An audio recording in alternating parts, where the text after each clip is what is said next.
तो दोस्तों क्या है अपडेट बताएंगे इस वीडियो में। दोस्तों वीडियो के फुल वॉच करके चैनल को सब्सक्राइब के लाइक कर दीजिएगा। दोस्तों बता दें कि रंग दे बसंती का टीजर तो लॉन्च हो गया और आप लोग देख भी लिए होंगे और टीजर देखकर अंदाज़ा लगा लिए होंगे कि फ़िल्म किस हद तक है। दोस्तों फिल्म ज़बरदस्त है और दोस्तों बता दें कि खेसारी लाल का फिल्म ज़बरदस्त ही रहता है, क्योंकि जो उनका एक्शन, गाने सब कुछ कमाल के होता है। दोस्तों वही बात कर लें रिलीजिंग डेट के, तो माना जा रहा है दोस्तों कि 20 मार्च को फिल्म को रिलीज कर दिया जाएगा।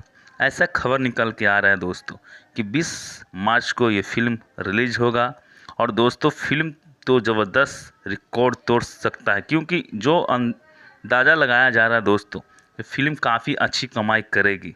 और दोस्तों बता दें कि खेसारी लाल यादव का फिल्म दोस्तों अच्छी कमाई कर रहा है, या फरिश्ते के लेके भी देख सकते हैं कि फरिश्ते फिल्म भी बहुत ही अच्छा फिल्म एक था जो कि लोगों को बहुत पसंद आया। जब पब्लिक से पूछा गया रिव्यू जब उसका लिया गया तो लोगों को पता यही चला दोस्तों पूछने के बाद कि फिल्म बहुत ही अच्छा बना हुआ है। तो दोस्तों खेसारी लाल यादव के तो जानते हैं। अब गाने को लेकर दोस्तों बता दें तो गाने तो अभी आ ही रहे हैं खेसारी लाल के, धीरे धीरे जो स्पीड था दोस्तों वो स्पीड कम है मगर आ ही रहा है। आज फिल्म की बात कर रहे हैं दोस्तों तो फिल्म ज़बरदस्त है और बहुत ही जल्द आप लोगों को बीच ये फिल्म रिलीज होगा 20 मार्च को। तो दोस्तों ये थे मेरे अपडेट। नए वीडियो के लिए दोस्तों वीडियो से बने रहिए।